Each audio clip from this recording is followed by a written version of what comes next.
Hey, good morning and happy Saturday. Welcome to Hobby Evolution episode 169. It is Saturday. Welcome to the weekend, and it's kind of bittersweet for me.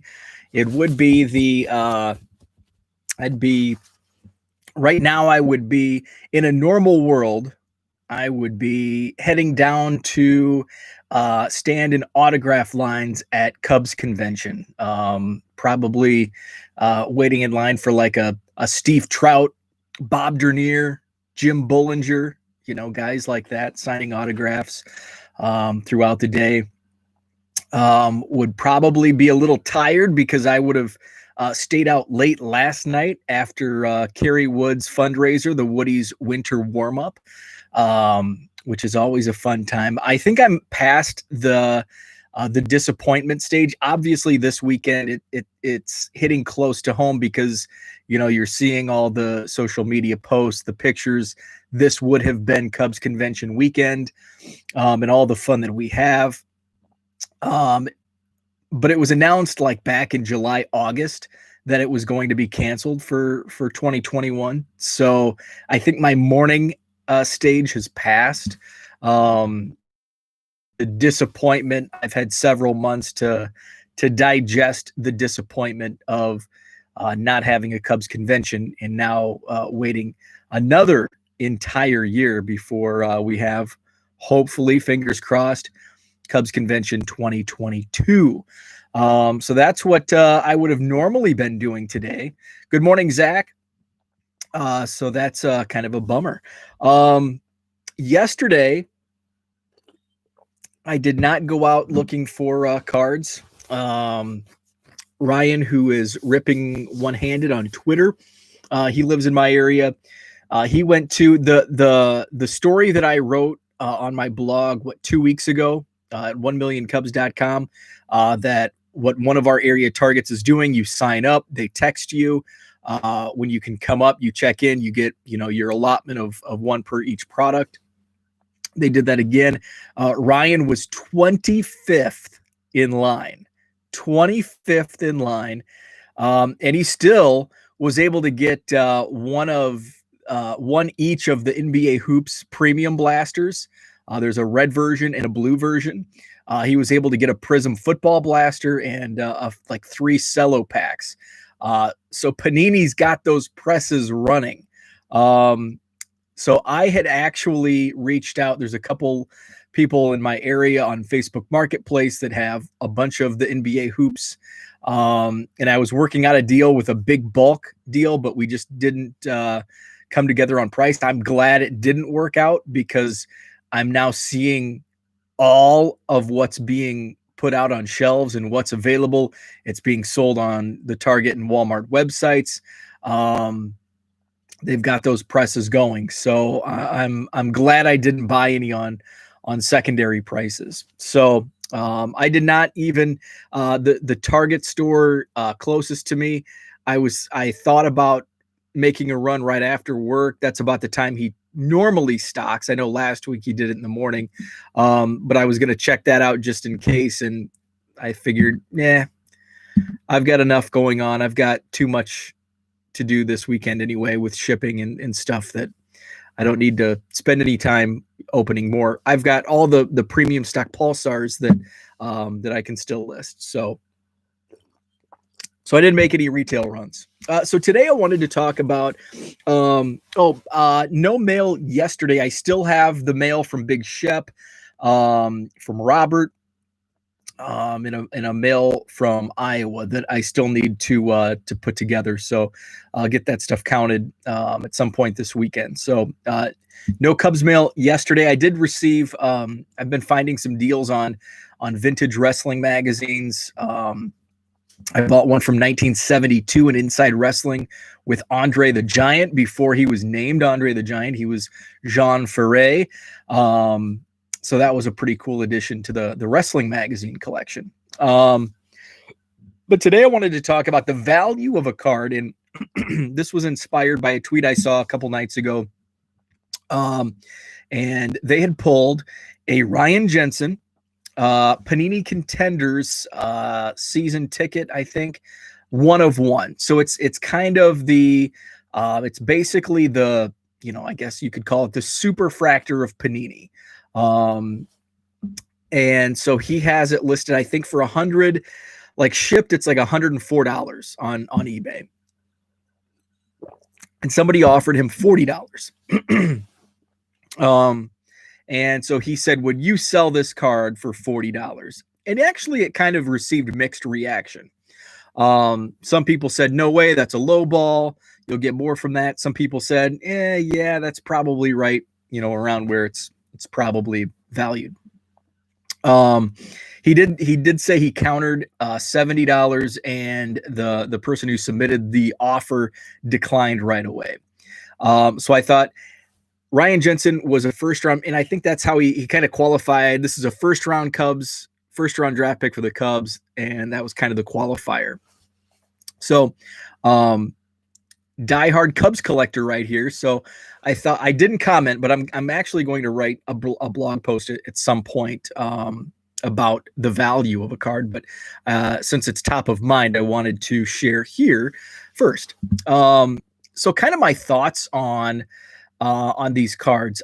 I've bought some of these Panini one of one, superfractor type cards.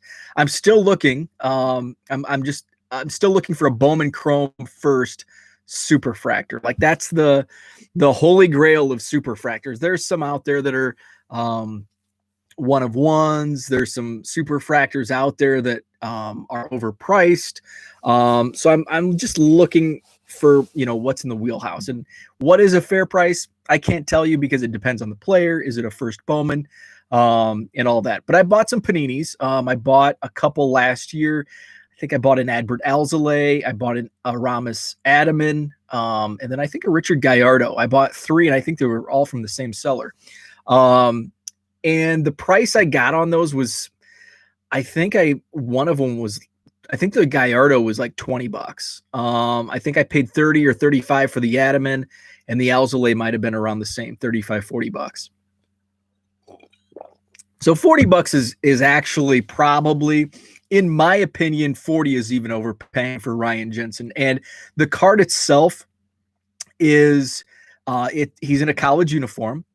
So that's a strike for me. And this is all my opinion. So first of all, it's college uniform. Second, it's a horizontal card. I hate horizontal cards. That's a strike for me. It's Ryan Jensen, and Ryan Jensen is a prospect for the Cubs. Yes, he was a first round pick. He's not even a top 10 prospect in the Cubs organization. And the Cubs organization isn't a top 10 or even top 15 organization as far as minor league systems go. They rank somewhere between like 17 and 20. So they're right in the middle of farm systems. So he doesn't even rank in the top 10 of a mid-tier farm system franchise. And he's a pitcher. And pitchers' values in trading cards are much lower than what a hitter would be. So where would, if he offered to sell that to me for $25 right now, I would decline. Do I think it's worth? Somebody would probably pay 50, 60. Somebody out there would probably pay that. I wouldn't. To be honest, I'd probably throw $10 at it. And that's definitely a low ball because somebody else out there will pay more than that. But to me, I don't value that card. It's just not a card that I really care to have in my collection. So I wouldn't pay market value or even close to market value just because it doesn't fit in my collection. And it's kind of like, I'm a Cubs collector. If somebody came to me and offered, Zach's with me this morning, a White Sox card. Well, I know I could trade it to Zach, but somebody came and offered me, I don't know, who's a top prospect in the White Sox, Garrett Crochet. If somebody came and offered me a Garrett Crochet Bowman draft superfractor for half of what the market value is, I don't want it. I'm not a White Sox collector. So even if it's a great deal, It just doesn't fit my collection. I guess I could buy it and then turn around and flip it, but it's just not, it's also not something that I'm not a singles buyer. I flip. I buy collections and I flip singles, but I don't buy singles to flip singles.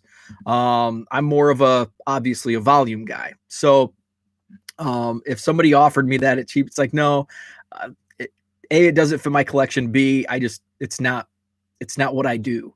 And that's kind of how I see this particular card. And there's other buyers out there. And to me, I just don't value that.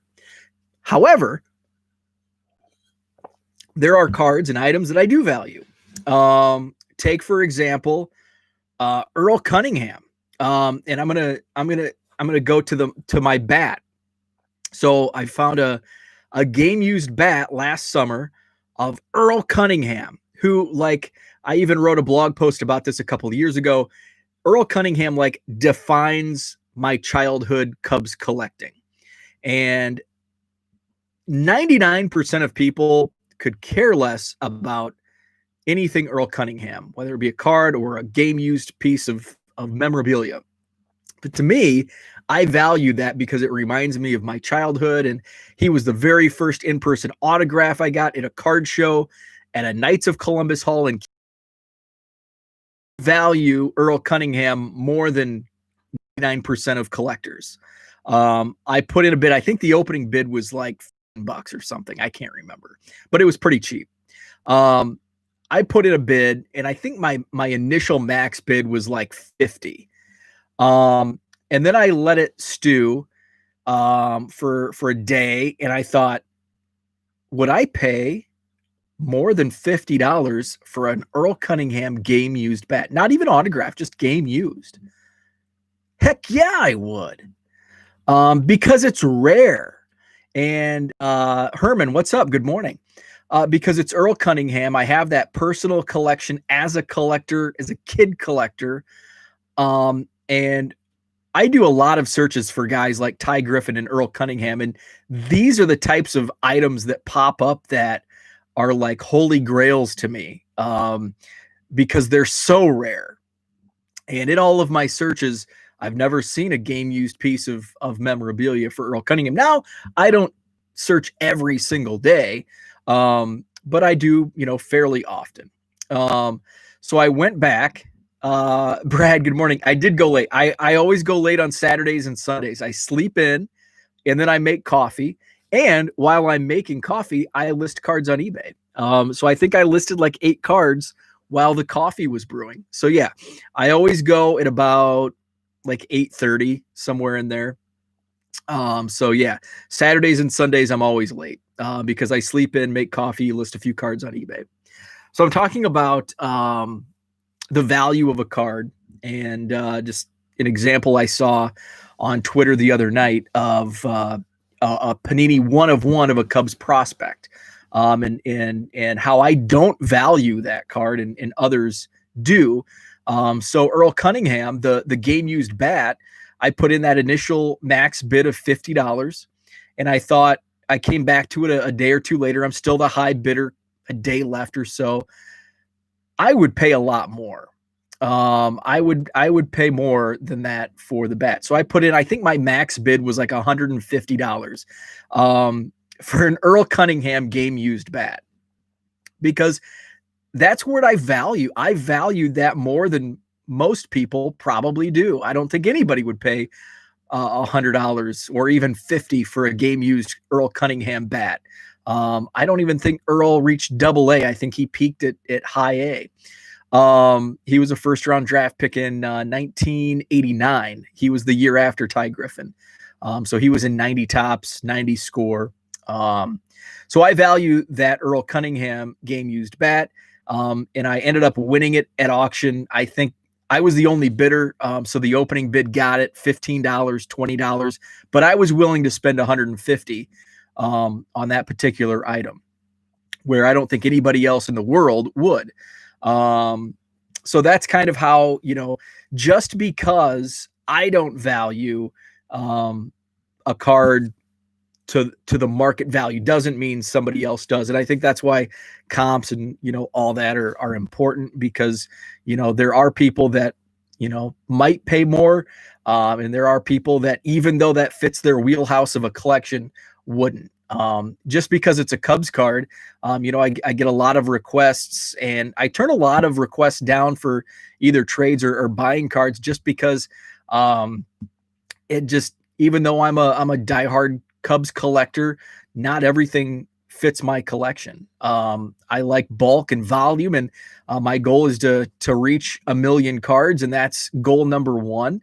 And by doing that, I can trade off. The initial goal of the project was to get rid of all this non-Cub stuff and bring in Cub stuff, even though this is 88 to 92 for the most. Well, a lot of this is newer stuff, but in the closet, it's all like junk era.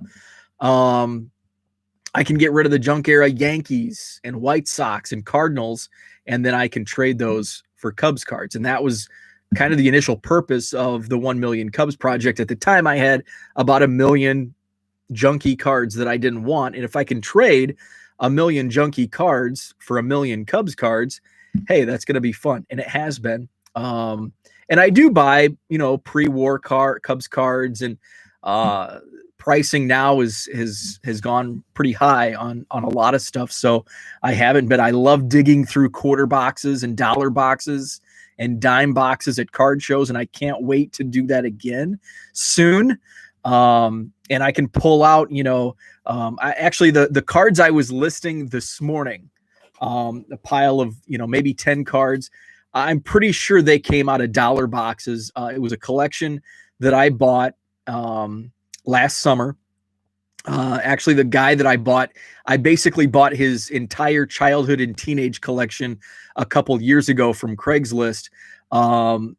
Once the pandemic hit, he realized he missed it, and started buying stuff again. And so he accumulated some stuff he wanted to keep. He had a bunch of stuff that, I just don't want it. So he knew that I was a buyer, texted me, hey, I've got some more stuff. Do you want it? Went over and looked at it, bought it. He said some of it came from a card shop that closed out in like 2016, 17. And you could tell because it was a lot of like 2008 to 2016, like junk serial numbered cards, refractors and stuff. So some of the stuff that I listed this morning, like Bowman Platinum, Dellin Betances, numbered to 250, Brandon Belt from the Giants, numbered to 250, Bowman Platinum, a Brad Emos from the Blue Jays X-Fractor rookie, numbered to 250, just some random stuff like that I'm sure it was in the dollar box, and it's $1 in my eBay store now. I think I listed $1.50 on those serial numbered cards. So that's what I like to do. I like to search through those, and I like to buy those collections and then flip singles out of the bulk buys. And just because I'm a super Cubs collector doesn't mean that I value every card that is I don't value it at market value like everybody else. Another example, Ryan Sandberg. Like Ryan Sandberg rookie cards, I don't know what they're selling for now. $10 maybe, I don't know. I don't want to buy a Ryan Sandberg for $10 or even $5. I have 50 of them. So I don't value a Ryan Sandberg rookie card like somebody that doesn't have one in their collection would value that, because I have so many of them that it doesn't it doesn't peak for me. Now I'd trade for one. I don't want to trade a Ronald Acuna or Juan Soto for a Ryan Sandberg rookie, but if the trade is right, always looking to add more to the collection. But I don't value that particular card at market value just because I don't need it. It's kind of like my dad always gave my mom. My mom loved to shop. I got my love for antique shops and garage sales from my mom because she always picked up stuff, and she still does to this day, because it's on. Oh, I got a good deal on it, and my dad would say, "But you got a good deal at $5. What are you going to do with it?" And you still spent $5 on this piece of crap that is probably just going to go into the shed, and you're never going to use it. And, that $5 could have been utilized elsewhere for something more important or stashed away or whatever. So that's kind of my value of a card talk. And not everybody values a card in the same form and fashion. So just wanted to share that. I thought it was a really interesting tweet and response to that tweet. So I do want to write up a blog post and share my views, which I just did here. But I thought that was a very interesting part, because it's like, there's no way in Hades that I would spend 100 or close to that on that particular card, and even the offer at 40. I wouldn't touch. I wouldn't spend 40 on that. And that also brings up another good point. One of ones are tough to, can be difficult to price, but there's always comps. If it's a new product, say 2020 Tops is coming out in 3 weeks.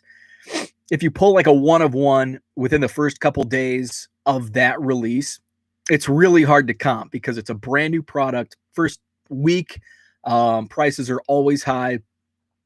So how do you comp it? What I do in those situations is I just put a higher than what I think it's worth price or best offer on eBay, and then kind of collect offers, which is good. And what I've found in many cases, especially if you're the first on the market with a card such as that, well, one of one, you're the only one on the market, but a low serial numbered card, your first offer is typically the best. If it's a legit offer, yeah, you're probably going to get some low ball offers, but you can kind of set, where the minimum is. If it's a legit offer, typically the first offer is the best.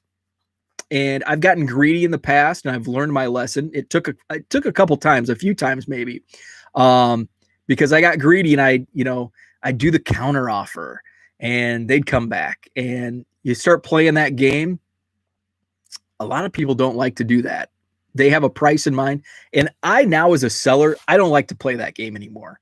I have a price, and my prices in my eBay store are competitive, and I try to price them at or under eBay sold's prices for the most part. And if I get somebody that, and I'll even take that a step above, and if you're watching an item, I'll send an offer. Typically that's the lowest I'll go, but if it's been, depending on what it is, if somebody counters, sometimes I turn the counters off. If somebody counters back, I'll counter back with, meet them halfway. Most of the time I accept it. If it's all, it kind of depends, but I don't like to go back and forth. I'll usually send the initial offer, say it's a $5 card. I'll send $4.50. I'll send the $4.50 offer. They counter back at $3. Okay. I'll counter back at $4 with a note. Thank you for the offer. This is the lowest. $4 is the lowest I'm going to go on this. And if they counter back at something cute like $3.75, okay, decline. I'm declining a sale over 25 cents, but this is the bottom line. And I set that price in my mind. This is the lowest I'm going to go. And a lot of times what I've seen is that shortly after I have these offers, the item sells for full price, days later, especially depending on if it's newer to my store. So I don't like to get into those, those offer battles. So I usually just, I don't like to negotiate back and forth. It's usually, here's my price. My price is good already, and I'm giving you an even better price. You counter, okay, I'll play a little bit. Boom, lowest I'll go. If they take it, awesome, we made a sale. If not, decline, move on. So that's kind of where I go on that. So that's what I had for today. Thanks for tuning in. 1millioncubs.com is the website. 99centcards.com is the eBay store link. I did have, it looked like my 10% offer had expired on December 31st. So fortunately somebody reached out and he wanted to buy like 5 or 6 cards. So a newer buyer to eBay, which is awesome, was kind of walking him through. I said, okay, here's what I'll do. He was interested in a like a Dennis Rodman card that I had priced. It was priced like at market back in April when the Bulls documentary was going on. So it was actually priced higher than what it's actually, selling for now. And he's like, I was looking to get this card. And it's like, okay, if I'm selling from the same set, I'm selling Shaq and Karl Malone for $250. You can have the Dennis Rodman for $250. Cause I think it was in my store for like 10, which is what I think I sold one for $10 back in April, May. So we walked through and I said, the 10% will, right at checkout, it'll knock the 10% off, and it didn't. So I went, shoot. So, refunded him, $1. I think it was a $10 purchase, refunded him $1, and, went back in, and sure enough, the sale was like for the year. So I went and I resubmitted. So the new 10% is good for this year. So it expires December 31st of this year. So 3+ cards and you get an automatic 10% off at checkout. And there's also, if you buy 50 or more, I've got a lot of those 99-cent cards with free shipping. 50 or more cards, you can take 20% off, and that's automatic at checkout. So Herman says the highest price Freeman I ever bought was a number to 10 Series 2 clear. Nice. I don't know the highest price card I've bought. The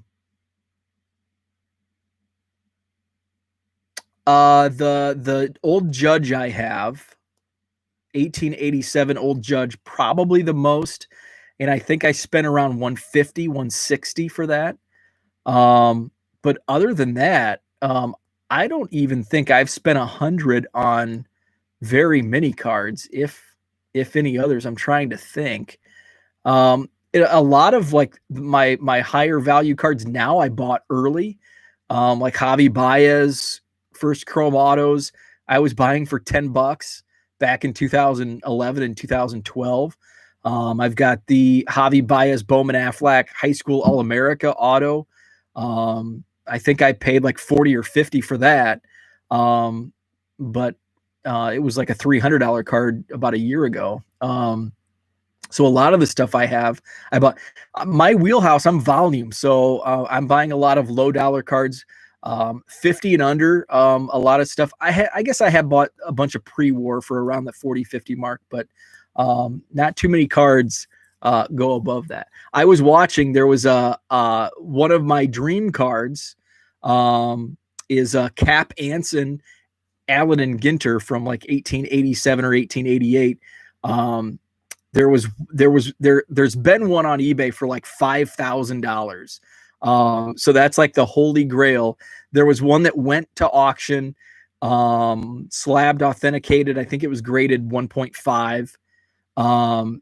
Went to auction, and I was seriously considering it, but it went for more than twice that I was, even thinking about paying. And my wife would kill me if she knew.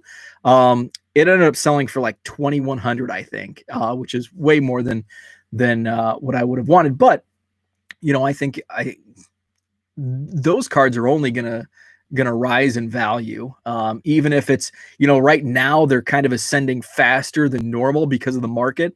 But even in the future, I think those cards, only increase in value. Now, is it going to be like a 6% increase, like an investment? No, probably not. But it's still going to increase. Maybe it's per year 2%. I think there's still room to grow on a lot of the pre-war stuff. And I remember buying T206, and T206 were like massively printed. You could get, and this is going back 5-10 years ago, you could pluck them off eBay for $10, $20 all day long. And those have risen. Now it's hard to find them under 40, 50. So just the increase in 5 years has grown exponentially on some of that stuff that was even, massively printed, even, more than 100 years ago. It's crazy. So yeah, so that's all I had for today. Thanks for tuning in. 1millioncubs.com, the site, 99centcards.com, the eBay store. Follow me on Twitter at 1millioncubs. And I think George and Dan are going live tonight. And I think that's at 7 p.m. Central. So check that out. KBO Collections and Korean Cardboard. I can't remember which channel they go on. But check that out. Subscribe to both of those guys, KBO Collections and Korean Cardboard. So that's always a fun time with them. So thanks for tuning in and have a great Saturday.